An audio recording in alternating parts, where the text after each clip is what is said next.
مساء الفل يا ست الكل. واحدة كاتبة: فين الناس بتوع طحن الإقراص في الكبة؟ تعالوا، أنا مش هعمل لكم حاجة، بحب أنا البوستات دي. هعرفكم غلطكم بس. أنا مقهور على كيس إقراص سباركس اللي لسه جايباه، يا ريته اتطحن حتى، ده اتبهدل والتغليف مرضيش يتفرم، اوبا، والدنيا اتعكت خالص وباظ. أسوأ فكرة شفتها في حياتي، الله يسامحكم، فعلا الله يسامحكم. اللي عملت الحاجات ديت وشارت بيها على الناس، الله يسامحكم. ليه تنصحوا نصيحة انتوا مش فاهمين عنها حاجة؟ يعني قرص زي ده يتطحن ازاي؟ ما ينفعش يا جماعة. انصحوا نصيحة انتوا يعني عندكم خلفية بيها. ما ينفعش قرص زي ده يتطحن. القرص بيكون له درجات في السحب. اللي هو الغسالة أول حاجة بتشطف بدون ما تستخدم القرص، ولذلك في ناس أول ما بتشغل الغسالة قبل ما تشغلها تقولك أنا أحط القرص في درج القرص ليه؟ ما أنا هرميه في أرضية الغسالة. إزاي؟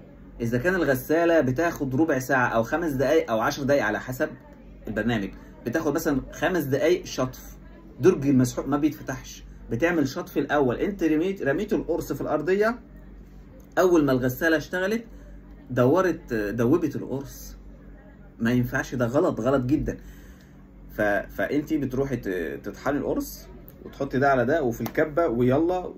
طيب الغسالة الأول في مادة المسحوق ده بيتسحب، المفروض يتسحب في البداية من القرص، بيدوب أول حاجة بتدوب مادة المسحوق، بعد كده مادة الملح، بعد كده مادة الملمع.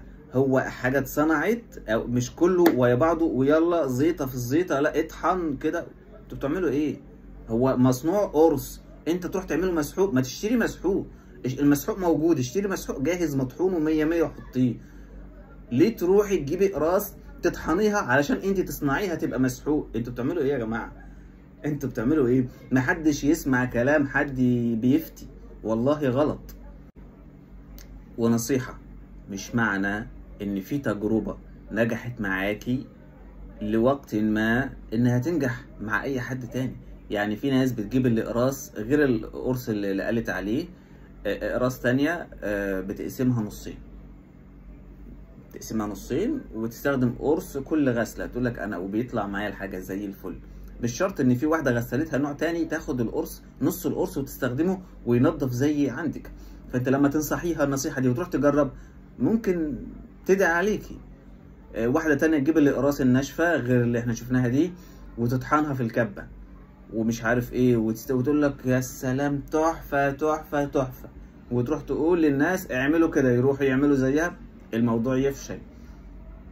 لا، انت مش معنى انها نجحت معاكي او نجحت لفتره وبعد كده غسالتك بيحصل فيها مشاكل ان هي تبقى زيك.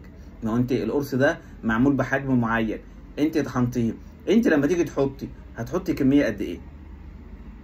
اقل اكتر هيسبب لك مشاكل برضو.